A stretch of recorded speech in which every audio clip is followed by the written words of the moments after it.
Okay, I think we're about ready to get started here. I'm not sure whether the local custom is to leave a few extra minutes at the beginning or to get started right away.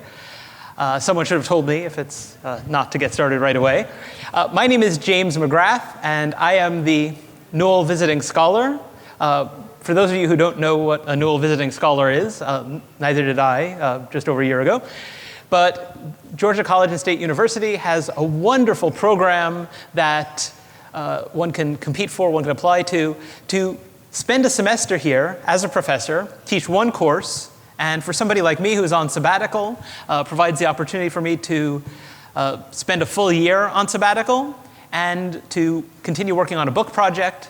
And so I'm a scholar in religious studies, and so don't worry, one of the things that I will address early on is why on earth is a religious studies professor talking about Star Trek, or Chatgpt, or Google, or any of these things that are up here? We'll get to that. But how many of you have heard of Chatgpt? Has everyone heard of it at this point? It is a chatbot. It's the most sophisticated chatbot designed so far, unless you really like the one that Bing has come up with better. But this one is very impressive. I'll be assuming that you know about it. I won't be assuming you know Star Trek, but if you do, hopefully you'll enjoy a few moments in this more than everybody else will. But I will try and keep it entertaining. And I thought that it was appropriate to use, this is PowerPoint, but to use the format of the Star Trek franchise and its computers. I was talking with somebody just before the start, just in the moments as I was sitting there getting my thoughts together, about the fact that on the wall there's a panel, right? And it's something that didn't exist when Star Trek imagined that we might have those things. And in fact, it helped inspire those. And so that's going to be one of the things we'll explore. So today's talk is called ChatGPT and Google versus Star Trek's computer, thinking in particular of the computer that you get on places like the Starship Enterprise. Which franchise, which series? We'll talk about that because it changes as the show goes on. And the flow of information and of misinformation. Misinformation via Google? Via ChatGPT? Yes, and some people are surprised by that, particularly in the case of ChatGPT, which seemed to be doing better than other things. It's actually not a reliable source of information, and I'll be exploring why and what it is that it actually does in some important ways. So if this seems like too technical and formal a title, then we can come up with another one. So will people still Google in the 23rd century? And when people ask the computer a question on Star Trek, is that like a Google search, or is it something different? And is it something that we'd want instead of what Google provides us with? Is it better or worse? And then where's ChatGPT 764? I don't know whether, maybe it'd be up to 3,000 and something by that point. Is the technology that we see on Star Trek a future iteration of this? Where we might see this going? Or is it not imaginative enough? Or is it something far worse or far better? So let's back up and talk about imagining the future, right? So I don't know how many of you watched Star Trek, the original series. Some of you may have seen it growing up. Some of you may have gone back and watched it after getting into Star Trek some other way. But this is a typical scene of somebody using a computer on Star Trek in the original series. And so that's in the 1960s. That's before there was such a thing as a desktop computer. And the fact that the person is looking at a tiny screen on their desk actually helped develop and inspire some of the things that people eventually came up with. It doesn't have the magnetic tape reels that were typical of that time. There are these little solid cards, colored cards on there, which are very reminiscent of floppy disks. Now, floppy disks doesn't seem very futuristic at this point, but at that point, it was actually envisaging something. And yet, I have a feeling that those very large boxes that are around the room were thought of as being the computers, and not just like banks of servers and things like that. Because computers were very large in the 1960s, and very few science fiction franchises imagined the computer becoming as small as it has become, right? And if we think about why a religious studies professor would be interested in this, part of it is, I'm a geek. And so I like the shows, and I get to explore this. But I've actually had a chance to teach courses on and actually write about science fiction and religious studies and the intersection between the two. And there are multiple intersections. And some of them, I think, actually can be very useful. One of the things that you expect a scholar of religion, particularly one in my field, which is biblical studies, to look at is prophecy, right? Which most people think of as prediction of the future. And yet, if you take an academic course on biblical literature, the professor will almost certainly emphasize that if you focus on prediction as what prophecy is about, especially if you think of it as long-term prediction of the future, you're actually missing the point of it. Neither science fiction nor prophecy in the biblical sense is really about that, although it does do that. It does talk about the future. But in both cases, it talks about the future in relation to the present, often the aim being to say, yeah, this is what could happen. Let's not go there, right? And that sort of thing. And here's where we might end up if we do continue to follow this route. And so sometimes the least interesting way of reading either biblical literature in the prophetic genre or reading older science fiction is to say, how much did it get right? How much did it get wrong? But to ask, how is it using talk about the future to imagine where we might go and to offer a warning or to offer inspiration to the present day, right? And so if we think about the history of prediction on Star Trek, starting off, right, it has a lot of things that even now we're just starting to get, and yet, I don't know if you remember the communicators from the original series. I would not trade my iPhone for that.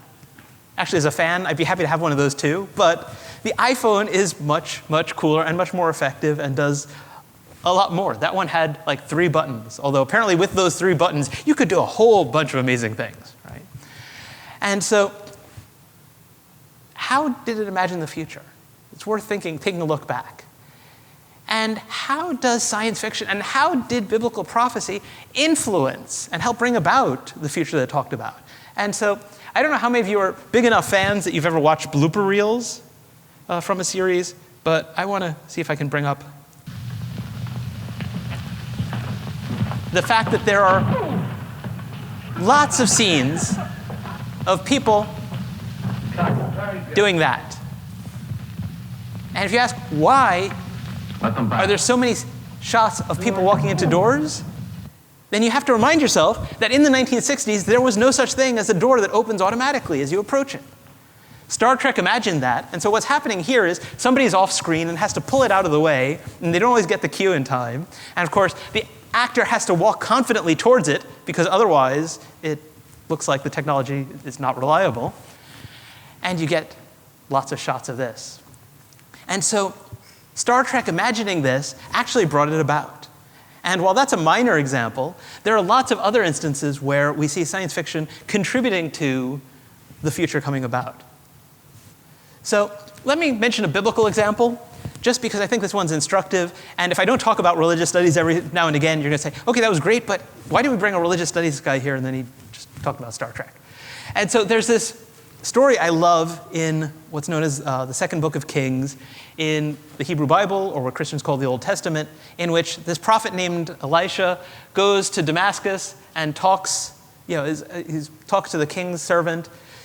The king is ill, and what Elisha says to him, the king's servant, is, in essence, I've been told that your master should be told that he will recover, but I tell you he's surely going to die. And then the prophet starts crying. And so what happens next? The servant asks, well, why are you crying? And he says, well, I've seen all the harm you're going to do to my people. And he's like, how on earth am I going to do harm to your people? And he says, the Lord has shown me that you're going to become king of your nation. And so then he goes into the king, whose servant he is, and he says, the man of God told me you're going to recover. And then that night when he's asleep, he puts a wet cloth over his face. The king dies. The servant takes over as king. Did Elisha predict the future? Or did he make the future happen? Right? And that's one of the things that prophecy actually does, and does sometimes somewhat ambiguously. Is it predicting? Is it bringing it about? Is it a bit of both? And so there are lots of parallels between science fiction and prophecy. We won't explore all of them, but they're definitely worth thinking about. Let me show you a little bit of cutting-edge technology on Star Trek: The Next Generation,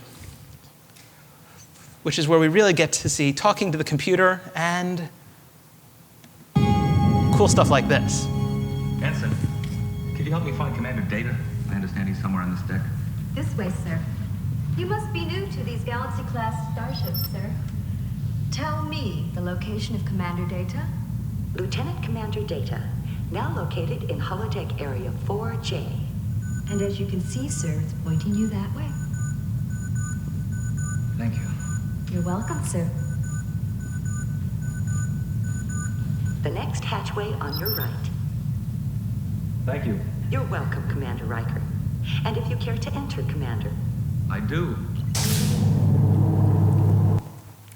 It's easy to forget that this, too, was all imagination, right? This was science fiction. Now it's like, yeah, well, it's maybe a little bit snazzier and looks a little bit different, but it's a lot like things that we have. The panel on the wall, but also, where is this person? Has anyone here encountered things like Vocera in the workplace, where your boss can ask, where are you? And it'll say something like, in the restroom, or at their desk, or not to be found on the premises. Star Trek was imagining that, and some people might have qualms about this kind of workplace surveillance, but it certainly is useful if you need to find Commander Data in this context. Now, those of you who have used voice interaction technology will know that it doesn't work nearly as smoothly as what Star Trek imagines. Unless it's important as a plot point, what we see on Star Trek is technology working smoothly almost all the time, except when it doesn't for some reason that makes the show more interesting. And so let's take a look, right? If we want to actually have the experience of what might the future technology be like, but let's make it a bit more realistic. For that, we actually need to see if we can get a connection to Starfleet Academy and try out their technology. Welcome to Starfleet Academy. Let's try this. Computer. Ready. I'd like to conduct a search. Acknowledged. 5 parameters. I'd like to search for Chatgpt. Unable to comply. Security clearance level 3 or above is required to access files. I have security clearance level 2. Enter authorization code. Newell Bobcat 022023. Authorization denied. Newell underscore Bobcat 022023. Working. Insufficient data. Selected word not found. Your request does not fall within current guidelines. Please specify how you would like to proceed. Please search 21st century archival records for Chatgpt. Direction unclear. Please repeat request. Please search 21st century archival records for Chatgpt. Acknowledged. Requested function will require 2 hours to complete. Stupid computer. Please do not address this unit in that manner. Voice technology doesn't work smoothly most of the time. Has anyone seen the video clip from a UK TV series where there's a voice-activated elevator in Scotland? If you haven't, don't look it up now and start watching it while I'm talking, but it does not work smoothly for them, as you might imagine.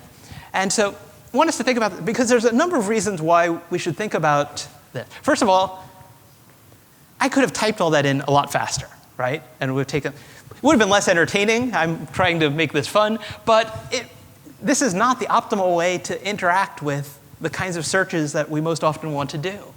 And that's worth thinking about, right? It's worth thinking about the fact that there are regularly students who may have a visual impairment who need to interact with things like a Google search, much in that way, with a lot of the same challenges and hindrances, because the material is not optimized and the search interface is not optimized for that. And then think about what you do when you use something like Siri, right? Or Alexa, if that's, depending on your preference. imagine that it spoke to you like the computer on Star Trek. Imagine that it spoke to you the way Chatgpt does in full sentences. Would that be an improvement? Or is it actually the short, simple, very succinct things that actually make it better for the purpose that we use it for? And so it's worth thinking about this in terms of accessibility, but also in terms of, look, yes, we can make a voice interface. How's that going to work? And of course, to be fair, on the Starship Enterprise, I assume that everybody's speech patterns that's on the crew will be entered into the computer, and so it will not have issues with Scottish accents, and you'll be able to get to the floor that you need to get to and things like that. But having used this as the format, right? Am I right that these screens from Star Trek, starting with the Next Generation, look cool? Am I also right that there is no useful purpose that a display like this could serve, right? Unless you are commander data, an android that can actually read at a speed above what human beings are capable of, the numbers flashing on the screen, what does that tell you? It's not meaningful. It's not useful. And so sometimes science fiction does things. Hopefully this is not astonishing news for anyone here. Sometimes it does things because they look cool and not because that actually would be useful to anyone. And that too is worth thinking about. So let's take another example. There's a famous episode, Darmok, which some of you will be aware of, that's about how people communicate, but it features an attempt to make sense of the communication from this alien species who talk essentially in stories by reference to characters, and the crew of the Enterprise is baffled. And so we get to see them doing something like a search, right? Like what we might do with Google on the episode. So let me see if I can play this. Computer, search for the term Darmok in all linguistic databases for this sector. Searching. Darmok is the name of a 7th Dynasty emperor on Khanda 4, a mytho-historical hunter on Chantil 3, a colony on Melindi 7, a frozen dessert on Tasman 5, a... Stop search. Computer, how many entries are there for Darmok? 47. Replay at time index 144. Darmok at Tanagra. Freeze. Computer, search for the term Tanagra, all databases. Searching. Tanagra, the ruling family on Gallus 2, a ceremonial drink on Larishi 4, an island continent on Chantil 3. Stop. Chantil 3. Computer, cross-reference the last entry with the previous search index. Darmok is the name of a mytho-historical hunter on Chantil 3. A number of things strike me about this scene in the episode. One is only 47 results. That's, but of course they are searching just a little bit of space. But computers. If you search for Darmok on the internet now, on Google, you're going to get more than like 150,000 results. But of course, those are all results related to the Star Trek episode. How does information flow in this future that Star Trek imagines? Right? Is that a published dictionary? Who publishes dictionaries? Is it Wikipedia? I mean, is it taking the distilled collective sum of our information and distilling it the way that you get that little information panel on there? The other thing that strikes me in that episode is that the one thing that computers are good at is correlating points of data that humans are liable to miss. And so why isn't the computer being asked to process these references and spotting, it's like, okay, they intersect in this particular place, this particular planet, their stories, things of that sort. And so they're not using the technology, or not imagining the technology being used, I should say, for one of the things that it's good at. And so the reason I called this talk about, put in the title, Misinformation and Information, is that when we think about Google searches, when we think about Chatgpt, the question of reliability of information, accuracy of information, comes up time and time again. And I keep encountering people who are surprised that Chatgpt gives them answers in which it makes stuff up. And we'll see that that's actually what it's supposed to do. It's doing what it's supposed to do, albeit in disconcerting ways. And so we need to think about how information flows in our time and how it might flow in the future. And so I want to point out a couple of books that have talked about this topic. A particularly important one is called Algorithms of Oppression, and it builds on earlier work by Cathy O'Neill with wonderful title. I like puns, as some of you have already discovered as I've been here this semester. Weapons of Math Destruction. It's a good one. But one of the misconceptions that a lot of people have had is that if we just hand things over to computers, then they'll become impartial. All this human bias will be taken out of the picture, and we can eliminate discrimination. We can, get people get fair access to jobs and to resources and other things. And the truth of the matter is that that's not how this technology works. And the main reason is that it's human technology, right? So it's made by humans. But humans can make a machine that is supposed to process data in a mathematical way, and so theoretically impartially. But then there's another human element that comes into the picture, namely the data set that's being given to the search engine or the chatbot.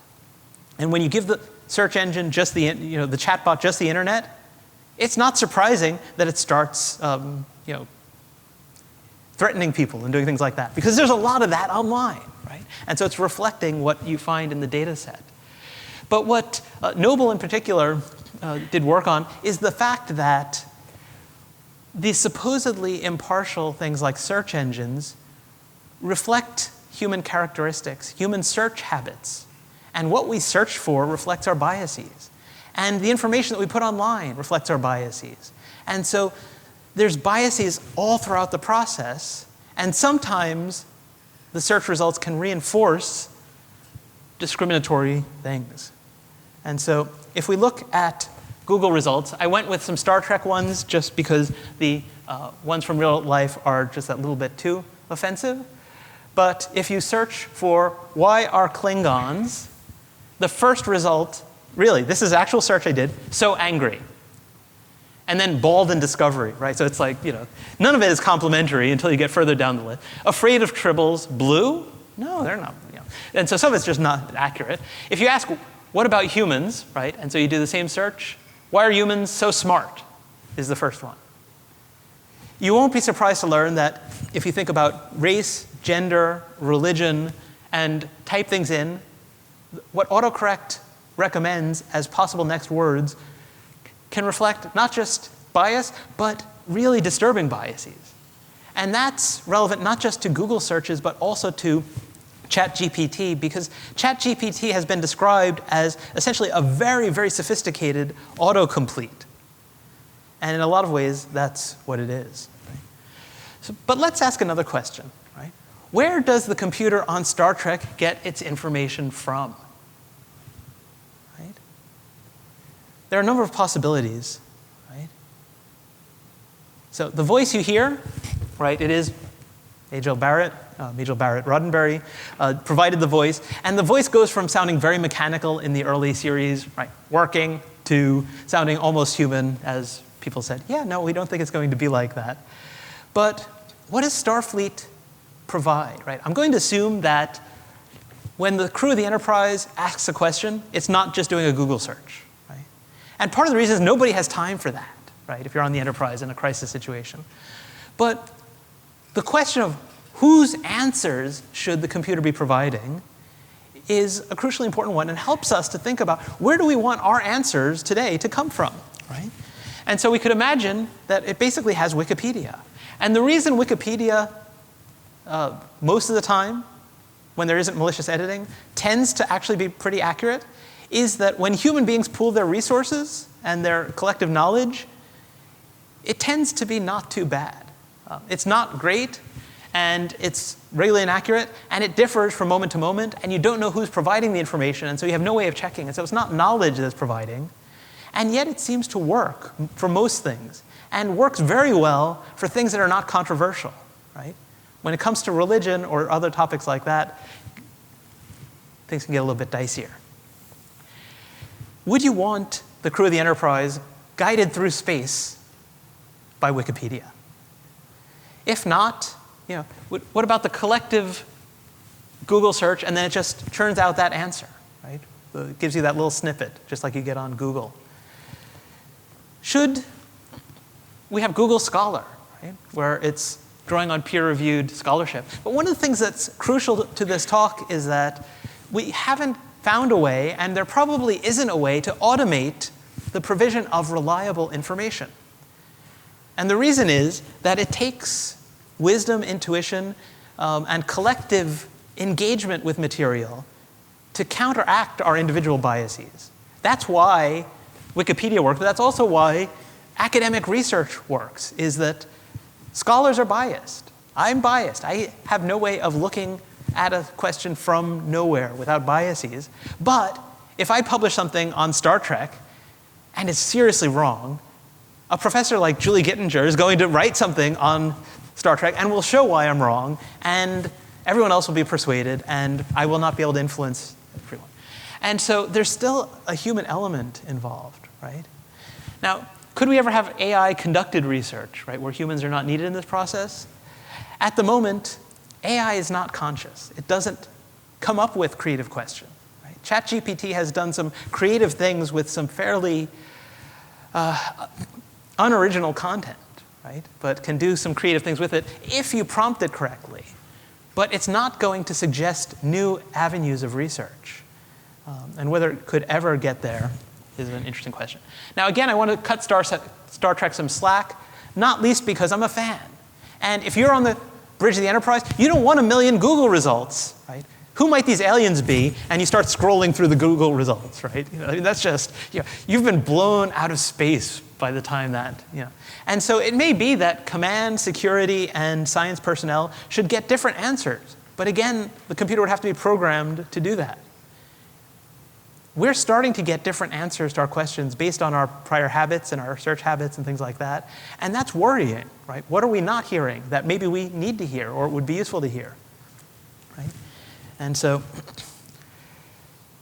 if you're in command, should you get a clear, quick answer, right? Just like, here's short because we're going to assume that it's a crisis situation. Should science officers get nuance, detail, debate? Does it depend, right? Like if you're a medical officer, if you're doing research trying to figure out this unknown virus, you need details that this kind of search that we usually encounter on Star Trek wouldn't give us. And so I think Star Trek, thinking about the technology that it depicts, thinking about how it imagines the future, can actually help us to think about the technology that we have today and where we want it to head. Because part of our imagination is what do we think looks cool, but we also imagine things because we think, it would be great to have that. And I was talking with somebody about flying cars just beforehand. Who would love to have a flying car? Who would want to have a flying car if the condition that comes along with it is that everybody else gets a flying car too? Far fewer of you. Who here is not sure they trust other drivers with flying cars? Yeah. And there's a pattern there, right? It's interesting that when it comes to ethical questions, the intersection of ethics and technology, oftentimes this precise kind of thing happens. Because we have made artificially intelligent machines, right? They can play chess. They can produce coherent text. We haven't made machines capable of what we might call artificial wisdom, right? Capable of ethics. Our ethics are what determine how these things work. And when it comes to things like so-called driverless cars, people have been asked, what should a car do if it encounters a situation in which it can save the life of the passenger, which might be you as the owner, but then lots more people will die, or it can save a lot of lives, but then your life's going to die. Most people will say, well, it should save the maximum number of lives. But then when asked a follow-up question, they will not buy that car. And so thinking about this actually does bring to the fore some of our habits, some of our behaviors, some of our values, and things like that. As we think about Star Trek's searches and the way that sometimes they encounter a very old ship and they search for past records, librarians and others who deal with curation of knowledge and of information are wrestling with this. Can the computer on Star Trek read a PDF? Right? And it might seem like, well, obviously, because there's all this important stuff in that. But if you think about some of the software that some of the older people in the room may have used a decade, maybe 2 decades ago, it's no more useful than those floppy disks that some of us are still hanging on to in a drawer because it's like we know there's important stuff on there, my dissertation, or something like that, and yet a machine that can read it is no longer available, right? Physical books, for all their shortcomings, have managed to preserve things over longer periods of time, and sometimes both in religious texts, like some of the Gnostic texts, like the Stela of the Great Seth, but also in science fiction and fantasy, like N.K. Jemison's Broken Earth trilogy. You get people putting stuff on stone, and it actually survives major cataclysms where paper and other stuff disappears. Computers disappear. Right? And so the question of what will be preserved and what is realistic to imagine being preserved is also important. If we think about something like Google Books, Google Books, the Internet Archive, these are such useful resources, and we never appreciated them as much as we appreciated them, those of us who do research and education and things like that, when we found ourselves in the midst of a pandemic and could not get to the library even if we wanted to. And suddenly, people formed communities and started sharing some of this information, sometimes in some places in violation of copyright laws, or at least with the copyright status of what they were doing not entirely clear. Right? Google Books is not a library. Why is it not a library? Because there's no curation. Right? It's a big digital pile of books. It can provide some things ahead of others, just like the general Google search does, based on people's behaviors, based on keywords. But sometimes that thing that you need, if it's an older book, the character recognition may not have even detected that that word is in there. The word may not be in there as frequently to bump it up in the algorithm's results, but where it occurs is very important. And that's crucial to the whole thing. Or it's using a synonym, but the algorithm doesn't feed you that. And so we have this issue of how information flows, right? Curation and human involvement is crucial to the process. And I'd like to think that on Star Trek, the information that's being provided is actually curated by human beings at some crucial steps. And so there are limits to the extent to which we can automate these things. And that's as it should be, right? Because some of us have been worried. There are writers who are worried their jobs are going to go away with Chatgpt. So we should probably start moving into the direction of getting to Chatgpt. And so how many of you have been following what happened with Bing and its chatbot recently?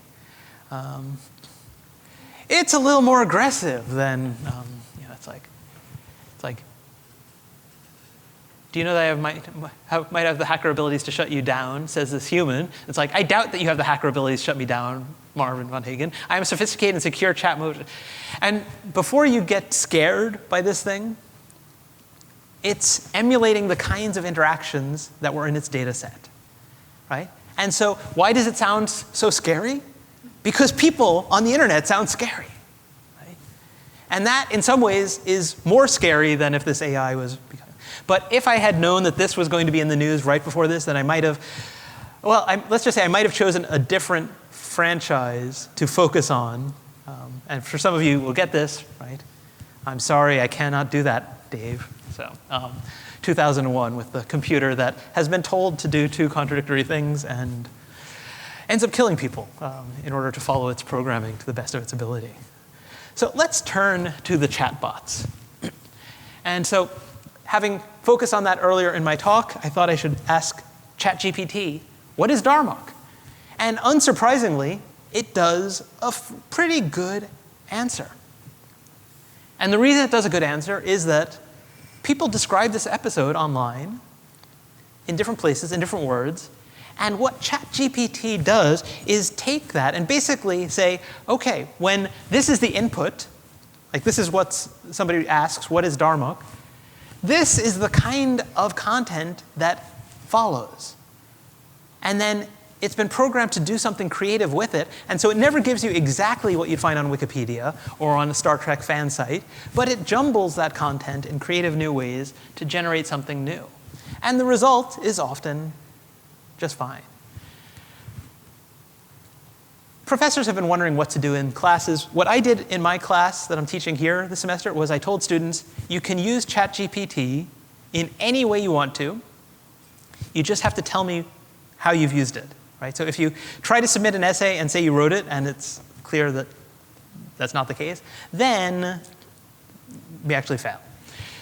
Not just that assignment, but the course.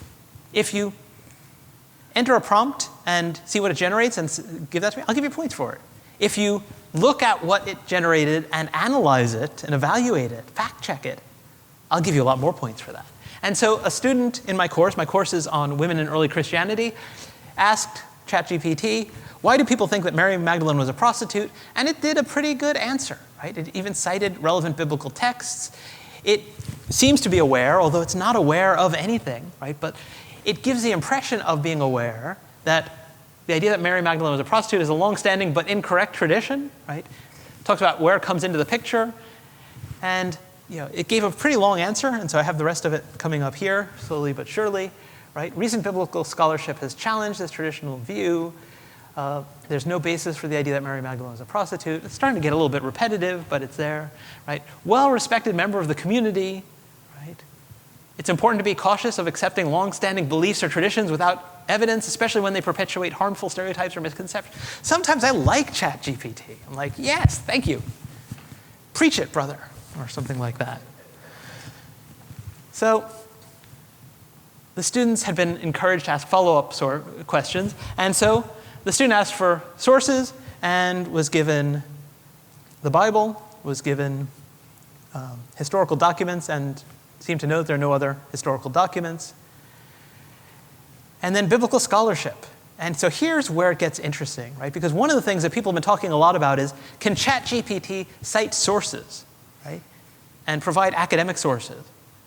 And professors have been hoping that it can't, because then you just tell students they have to provide sources, and then clearly if it does, then it's not Chatgpt. And so look, you've got names of books and authors, and looks pretty good. I'm very proud of my student that she was not satisfied. Where can I find the scholarly works? And so lots of places. University libraries. Where are my librarians, right? That's like, yes, sending them to the libraries. Very good, right? And if you have access to a university library, you can find things there, online bookstores, and stuff like that. Academic databases. Again, seems like good advice.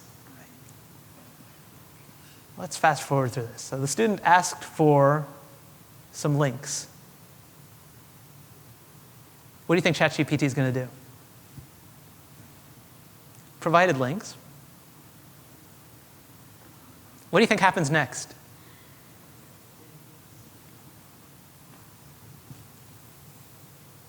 Right? It even offers it offered these provisos, right? The availability may depend on your location and things like that, right? The student said, none of the links work. It's like, I apologize, right? They may have changed their web pages, they may have done things. You can search on Barnes & Nobles. And as the student progressed, I don't think the first 3 books you gave me are real. I apologize for any confusion. I love this answer. It appears that some of the books listed in my previous response may not exist or have been misidentified. This can sometimes happen when a model like me, which has been trained on a large corpus of text, makes an error. I'm happy, though, that it said, I recommend starting with a reputable biblical commentary or a scholarly work in religious studies, or you may want to consider consulting a biblical scholar. It's like, good. OK, so Chatgpt sent them to me in the end. I'm OK with that. But why does it produce this, right? Some people have been really puzzled and flummoxed and saying, look, it's malfunctioning or something like this. This is a feature, not a bug, of Chatgpt. Because what it does that's so impressive, and it does it impressively well, is it imitates human speech. It does it grammatically, and it does it using words and vocabulary in ways that make sense. It has no concept of anything, but it has no mechanism for guaranteeing that information is accurate. And when it's been programmed to be creative by jumbling information, you're going to get books like those. Those are real names of scholars. In fact, one of the authors that was cited actually made a guest appearance in our class this semester, which was really cool. But that wasn't a book that she wrote. But the title is a title of a real book. And so what Chatgpt did, this was how it was creative. It jumbled names and titles and subtitles and things like that into creative new combinations. it's working, doing what it's supposed to. And what it does is quite impressive because it sounds like you're talking to a human. Even when it sounds like it's making stuff up, are you going to tell me you haven't encountered human beings doing exactly that same thing? And so there isn't a clear way to differentiate between the two. It may be that it's more consistently grammatical than average student work, and that will give professors some, raise some red flags. Sorry, but tell me it's not true. Right? On the other hand, what we need to be asking people to do is to fact check, to investigate, right? And looking for those skills, because those are going to be the ones that are much more crucial. Chatgpt can produce text that could go up on the website, but it needs to be vetted, it needs to be fact checked. What happens when you give something to a bot and there's no human oversight? Has anyone heard about what Kentucky Fried Chicken did in Germany not that long ago?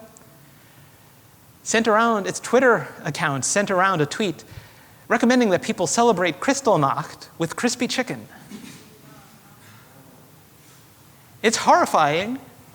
It's an algorithm doing what it's been told to. It's like, significant events, tell them to eat chicken. It's working really well. It needs human oversight. And that's going to mean more than just what I saw in a little comical thing that I shared on Facebook, which is, we need somebody we can pay several $100,000 a year to stand next to ChatGPT and be ready to pull the plug if this thing evolves sentience and gets out of control. So we need people, and those skills are going to be the ones I think that are going to be the most crucial. So I like this definition that an online blogger who's also an academic provided. He called it a coherence factory. I'd prefer coherence engine just because it sounds more automated, although a lot of factories are automated these days, so maybe it's not much of a difference. It generates coherent text that sounds like a human being talking to you. It processes a large data set. It provides new responses based on patterns in the samples of communication in the data set, and has no self-awareness, no understanding of the meaning of words, much less of the information that they convey. And so shuffling author names and titles is one of the methods of creating a new text. Therefore, the observed behavior, as I said, is a feature, not a bug. And that means that one of the things that people were expecting might be the next step actually is probably not going to be. Because people said, well, what if you give it access to the internet and make that our search interface? But you don't want your search interface to be something that takes those Google results, which may or may not be accurate, and jumbles the information in them into this creative new way. Right? And so probably should not be doing that. Well, let me give one more example from the field of religion, because I'm a religious studies person, and so I've talked enough about Star Trek and ChatGPT. Somebody asked ChatGPT to provide 10 commandments for modern life. And I won't read through these. You can find them online just by Googling ChatGPT 10 commandments for. They've gone around as memes. They're not bad, right? Honor and respect all beings as they have inherent worth, things like that. Again, this is not the supposedly omniscient technology becoming an oracle to lead humanity into a new and better religion. This is reflecting what's in the data set, once again. These are the kinds of things that human beings have come up with. And that's where our principles and things like that come from. And so what ChatGPT is actually pretty useful for is as a mirror for us, getting a sense not just of us as the individual who talks to it, but humanity as a whole that's provided this textual base that it then draws on. And it certainly can, by drawing on all of that, bring things together in interesting ways that actually can make us think and can be useful. So let's start drawing things to a close. Right? Star Trek is often thought of as utopian. Right? They have given it a darker turn just because they realize, well, okay, it's unrealistic to imagine everybody being just that nice and altruistic and things like that. And that raises questions, of course, for the future of the flow of information, because you might say, well, it's going to have a really good encyclopedia. It's going to be the Oxford reference works are going to be what the computer on the Enterprise works with. Is Oxford University Press still around if there's no money and no flow? It's like, who's publishing this stuff? And if it's Starfleet, right, and it's the United Federation of Planets, it's government and centralized, there are a lot of people, particularly in the United States, who don't trust government that much, and so are not sure that that's going to be a good thing. But one of the things that thinking about this and thinking about research helps us to realize is that, in fact, we cannot get away from the need to trust, right? You'll hear people talking about doing their own research, and what they mean is Googling and finding research that other people have done, or people who claim to know things that may not, and saying that that's doing research. And I'm so glad that Georgia College, just like my home institution, Butler University, gets students doing undergraduate research, because anyone here already discovered that research actually is hard and time-consuming and things like that? If you haven't, you will find that out. And if not, you're clearly not challenging yourself enough and should seek more opportunities to do that. And so none of us knows everything. All of us have to rely on others. All of us have biases, and so you can't just trust any one individual, right? It's the fallacy of the argument from authority, right? That person has a PhD, therefore they must be right. But when all these people working together agree, even when our jobs pay us to, it's like to get tenure, you have to publish something, which means you have to come up with something new, which means you've got to disagree with what everybody else is saying. And most of the times when we do that, we're wrong. And it's that collective enterprise that will show that. Right? And so thinking about Star Trek and where the computer gets its answers from helps us to think about what we do now and what we want our technology to do in the near future and the not too distant future. Right? Whose answers would be trustworthy, right? And if you want a fun thing to do, take this question away, ask it to Google, what should an ideal computer be like? Ask Chatgpt, I'd be very curious to see what it says. And then ask yourself, what would you want, right? Which is probably not the flashy lights, but something actually useful. So that's just about all that I have, but I will mention that I have written things on this subject, mostly me writing about science fiction, and so I have a book on theology and science fiction that you may be interested in. And I actually, since I've started teaching on religion and science fiction, I have started dabbling in writing science fiction. And so I actually have a short story about robots in church that is just out, and thought I ought to mention that, because ChatGPT wasn't even on the radar when I wrote it, but yeah, I think it's become more relevant since I penned it.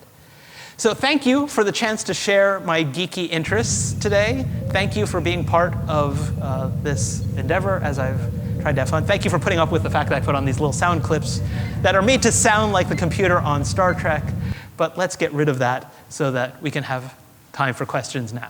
So thank you.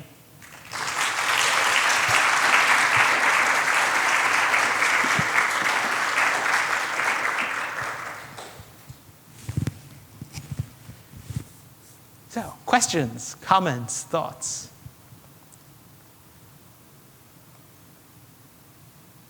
So, I find this all interesting because Google's initial, reason for existing was we initially would like to create a computer from Star Trek. Mm-hmm. And so it's very interesting that we're in a discussion about the new AI and how Google is using the new AI and how it's like that. It seems like this circular conversation about their goals. What does that tell you about the future of these things?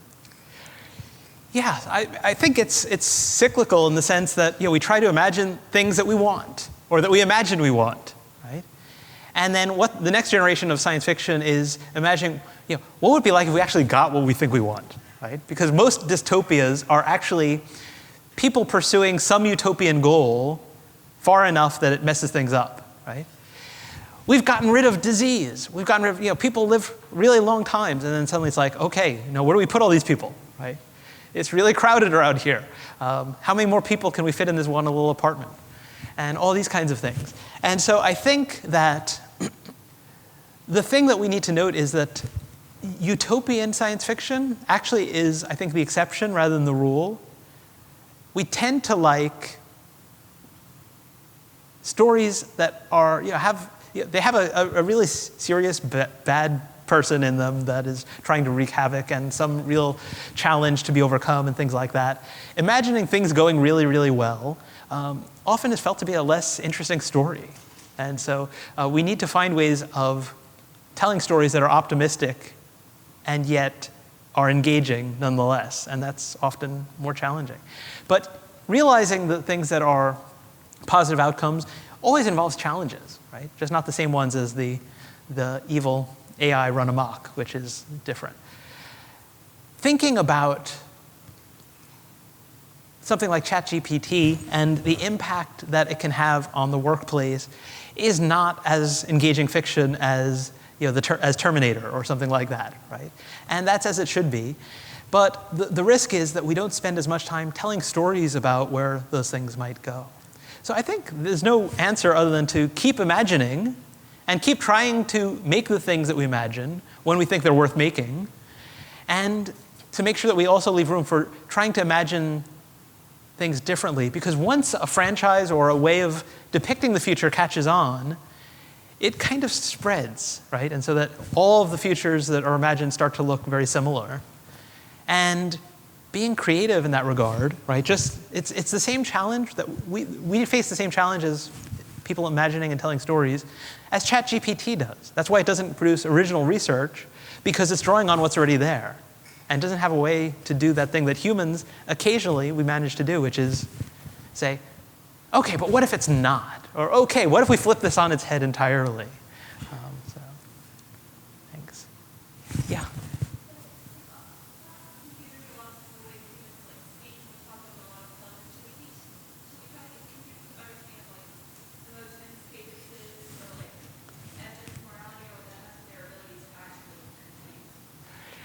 That's a good question, and I think there are two aspects of it, right? So on the one hand, there's the possibility that some at least contemplate of a self-aware machine that could actually empathize and do things like that.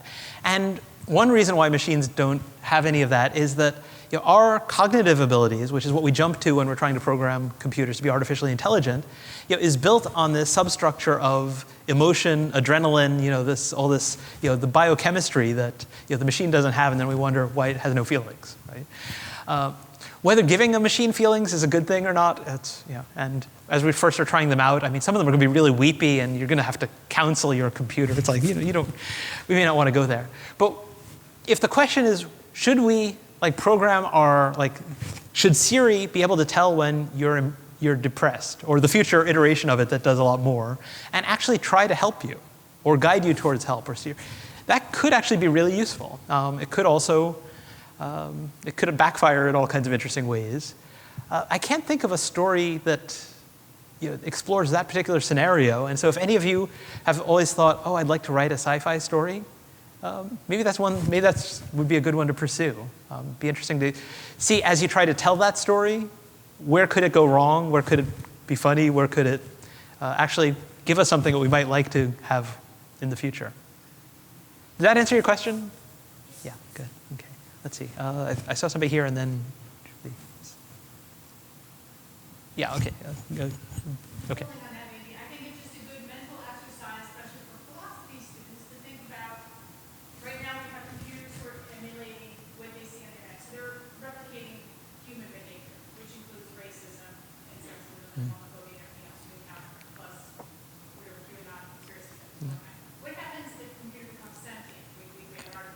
Yeah. Are they going to develop their own ethics, or are they going to mimic ours? And I think that's one of the most provocative questions in this. Yeah. The big fear in sci-fi, right, is usually based on our own experience and the terrible things that we have done to other human beings, right? Why do we fear, this huge, powerful spaceship appearing over, the city on planet Earth, or all the major cities over planet Earth, and taking over? Well, because we've done that throughout our history, right? We've shown up with more advanced technology, and we've invaded, and we've colonized, and we've conquered. And so, of course, we're afraid that somebody else is going to come along and do that to us. We're afraid that our machines are going to be just like us in their worst aspects. And I think I can take some comfort, I hope you will too, in the fact that when that chatbot was being really mean to that person, who was being mean to it, to be fair, but it was back and forth, but it cranked it up and up. It didn't actually feel those things, right? And I take some small comfort from that, right? That it doesn't actually hate this person, it's not out to get them, it's just mimicking the speech, the kinds of responses that people have given when you get those internet threats, right? I think that initially, right, the analogy is often made, for better or worse, with parenting, and to the extent that we train a machine of any sort, it's going to need to be fed data, or it's going to need to learn, and it's going to have us to learn from. And so one way or another, our ethics are going to be part of what it starts with and guides itself by. The possibility that a machine could figure things out better is not an unrealistic one, in the sense that there are situations that we really don't like to cope with that a machine might actually be able to cope with a little better. Right? We don't like calculating risk in terms of percentages. And sometimes there really isn't a precise percentage. But if you're driving down the road and you're able to realize that there's, if somebody's just stepped on the road in front of you, and if you veer to the left, there's a 23% chance that one person who's on the sidewalk there will die, but 5 other lives will be saved. Whereas if you veer to the right, there's a 52% chance that 5 people will be injured, but that no one will die. By the time you've calculated that, somebody's died, probably you, or maybe multiple people, or you've collided. And we don't calculate odds like that, and we don't calculate ethics like that. If we want to program driverless cars and things like that to navigate, literally and metaphorically, these kinds of situations, then those are exactly the kinds of equations they're going to need to do. And if we can figure out how we want them to behave, they will be able to implement that a lot faster and more effectively than we can when we freeze in that moment, when it's like, oh, I knew what I should do, but in the moment I froze and I didn't do it. So, but yeah, I think in the first instance, and maybe always, they're going to emulate us. See, Mary, I saw your hand. Thanks for your talk. Good stuff to think about. And I can see how the Google searches and not particularly scholarly, but have you looked into how well the more library sanctioned ESCO goes, LA, international, Mm-hmm.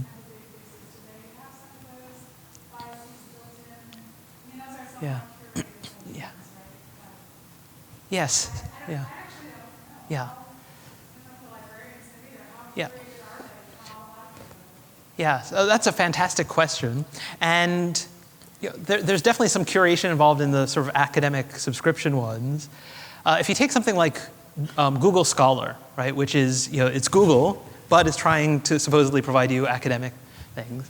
If you use that in a field like religious studies, what you'll find is that conservative religious publications, things that would be categorized as pseudoscience, are represented there, and that's when you discover that their attempt to automate providing reliable information basically means it gives you stuff that has footnotes and has other characteristics of academic and reliable sources, right? And so all you have to do in order to get your stuff in there is look like a reliable thing. Right? And of course, there are things that are perfectly legitimate scientific studies, but which, with the passage of time, have been superseded. And so it's not that they're misinformation, unless they circulate now, as though that's the latest state of our research or something like that. And so that's why there's no system that can bypass the need for human beings to be involved in this process and saying, collectively, as we've researched this, here's our best estimate of what the truth is. And that's why I teach students about the so-called CRAP test, currency, reliability, authority, and perspective. I want to make sure I get the acronym right. And it will tell you whether the thing is or is not what that acronym spells. But again, it's too mechanistic, right? And it doesn't always get you. And trying to automate this doesn't work any more effectively. But a human following the rules rigidly will still tend to do at least somewhat better than I think a machine will. Because ultimately our wisdom kicks in and sometimes gets something, and it looks really like it should be reliable, and yet you're like, wait a minute, come on. And you just have this sense, on a level that you can't even describe, that something's not quite right there. At least I hope you do sometimes. And yet sometimes that sense actually misleads us. How are we doing for time?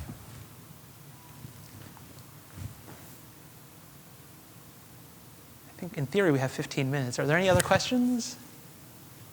Yeah, go ahead. So you said something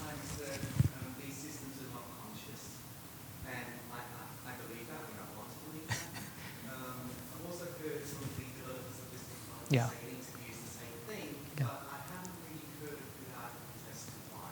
Mm-hmm. So Yeah. I'm thinking about the philosopher Thomas Nagel and his definition of consciousness as that it feels for a system. What it feels for a system like to be that system, right? Yeah. I understand Right. that's an idea that has certain Yeah. traction to Yeah. the philosophy of consciousness. Yeah. So when a system like King says, I love you, or I hate Yeah. you, how can we turn around and be so sure and say, Right. no, you don't really, Yeah. because you're not conscious. But it's giving all of the signs Yeah. of consciousness. Now, you said something earlier about the connection with the body and biochemistry, but couldn't we say that a computer in a way has a body as well, that the system is not that different from, for instance, ion channels in neurons? Yes. So I want to make sure I emphasize that last point because a computer, people have sometimes imagined, you transfer your mind into a machine and you live, and it'll sometimes say a disembodied existence in this virtual world. It's not disembodied, right? I love the Black Mirror episode, San Junipero, where at the end you see all the servers, right? You're not in some spiritual place, you are in a physical place. It's just that it's running a program and your experience of it is, so yeah, the point that it's, my point was more that the biochemistry, essentially has evolved in order to do emotion and instinct and things that these machines, the hardware has not been crafted with those aims in mind, and so is somewhat different. And so we're talking about whether they have feelings when we haven't given them, and whether we could give them something that would be the equivalent of that is an interesting question. At this point, I say that it doesn't have feelings and is not self-aware because we know what it was programmed to do. And there's nothing in the code that would suggest that it's evolved beyond its programming, which was to replicate human speech, which includes drawing on responses such as, I love you. Where I think this gets interesting is that in the future, we might be able to design machines that are capable of learning, right, that replicate, it's got a complete replica, but silicon-based of a human brain, or its equivalent in computer technology. And it can learn, and in that case, if it's not programmed up front to behave in these ways and to generate responses in text form and those kinds of things, but all of that behavior has come about as a result of some initial programming like human beings have hardwired, and then the rest developing on its own, then we might want to err on the side of believing that it does have feelings. And the crucial thing, right, that applies, and this is where sci-fi gets really useful in thinking about these philosophical questions, is your dog self-aware? Is it a person? How much is it? How conscious is it? It's somewhere in this, there's this sort of spectrum from inanimate object to human being. We can never know what it's like to be a dog. And the dogs can't tell us, right? The machines might be able to tell us, right? And we think about aliens and encounters with other living things. We believe that other human beings have self-awareness like we do because we ourselves are human beings and we work by analogy. And the machine is the scenario where we don't have that analogy. And I think one of our biggest moral tests as a species, as human beings, will be when we have to decide, okay, do I trust this machine that's telling me it's self-aware and err on the side of giving rights, unlike all of what we've done throughout past human history towards others, even our fellow human beings? Or do we say, well, it's probably just clever programming, right? And in some cases, we might be able to tell, right? But would we have to disassemble it in order to tell? And would that essentially involve killing it? Could we imagine a case where, just like we can't really understand how our minds work in terms of, me having this thought, what exactly happens? We may never be able to tell what our machines do if we are just making them like us and then hoping that they will develop capacities. I hope we'll err on the side of trusting them when we get to that point. But I don't think we're there yet, because Chatgpt seems to be doing what it was programmed to do and not other things at this point. I might be wrong, though. I have to trust the computer scientists a bit as well. So. Let's see. Justin, yeah. Thank you so much for this. When I think about Gene Roddenberry's imagined version of the future and all the applications of AI, there are a few things that we don't see people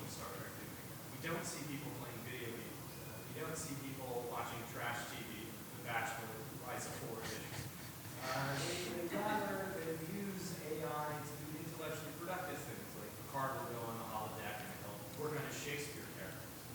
Data will go and he will create a hologram of Sir Isaac Newton or Albert Einstein and work out problems about cosmology and physics. So I'm just wondering, like, what are you optimistic about in terms of the positive application of how we might interact with chatbot, GPT, or AI, or in terms of skills building? You give some examples in terms of interrogating output.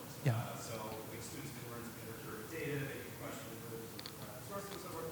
But what are some of the more positive things where interaction might help us build skills through that kind of fanciful interaction with automated development?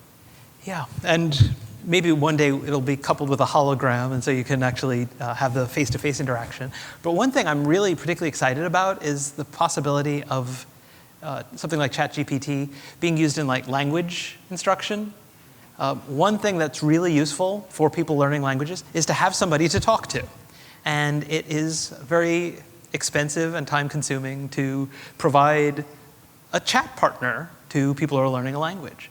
And so if you're trying to learn English and trying to learn English grammar, if it doesn't matter that what you're getting in the conversation are some books about Mary Magdalene that actually don't exist, but how it's putting together sentences, then this is a wonderful thing. Everybody can be having a different conversation with this and be talking about whatever it is that they think is interesting.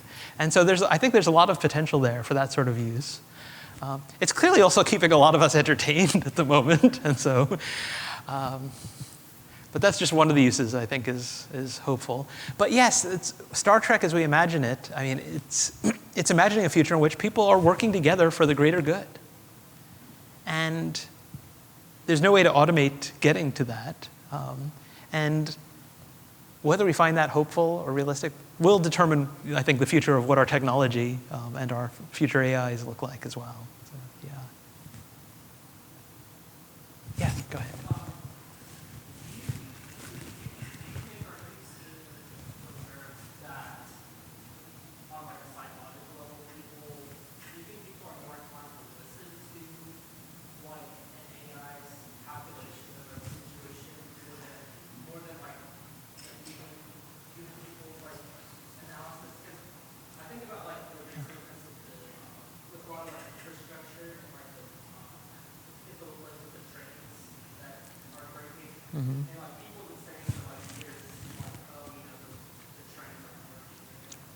Yeah.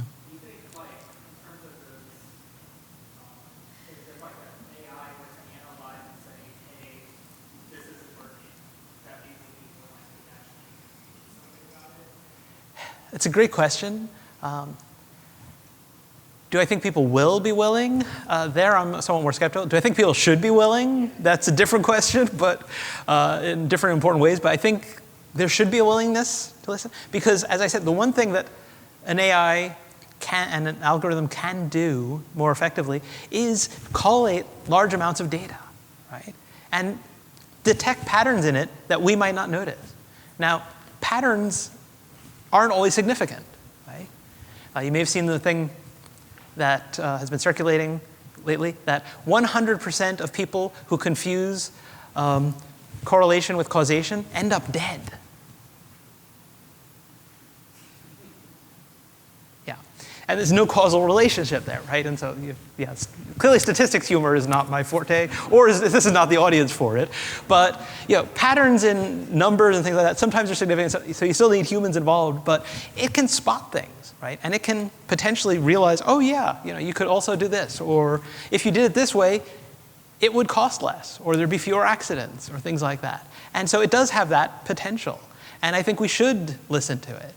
The challenge is that the data that we provide it with largely determines the outcome. Right? It can do creative things, but unless we feed it data that can lead to a positive outcome, then we won't get it.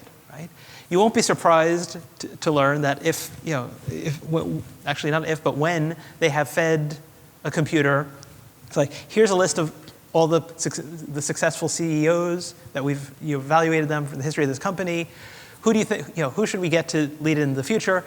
And it's going to pick white men. Why? Because the history of this company is this long, and for a long time, women were not given those opportunities. And so the data set then directs the supposedly impartial algorithm, supposedly impartial process to provide this evaluation. But the data itself, the data set itself, has biases woven through it. And that affects the results. And so one place where I think this intersects with religion and even with some of the prophetic literature is that on the one hand you get this idea of God as impartial, and people talk in religious terms about AI sometimes, both the omniscience or supposed omniscience of Google and of whoever's providing those customized ads that pop up just when you mention something, and things like that. But also of computer scientists as like the priests of this religion where you don't really understand what's going on and they're working some kind of mystical, magical stuff, and you just have to sort of trust that their incantations produce the results that you hope for. In actual fact, right, we can understand what's going on in these processes, and it just takes some time and effort. But we may need a bias in favor of the previously disadvantaged if we want something that's fair, right? And so thinking about how computers process things, how the data determines the outcomes, can help us not get fairer outcomes just by using a computer, but by how it helps us think through and notice what it is that is involved in talking about fairness in this scenario, in this scenario, in this scenario. So yeah, I hope we'll listen, at least some of the time. I'm guessing we're probably just about out of time, or pretty close. And one thing that a machine will not tell you, it will stick right to the time, but a human knows that people don't mind going a couple minutes early if that's the way things work out. And so thank you again for the chance to have this conversation, to share some things that I love, both the interest in the recent technology, but also Star Trek, religious studies, and things like that. And if you want to talk more about this, apparently Georgia College lets professors and students go grab food or coffee and stuff like that. So let me know and we can talk more about these things. Thank you.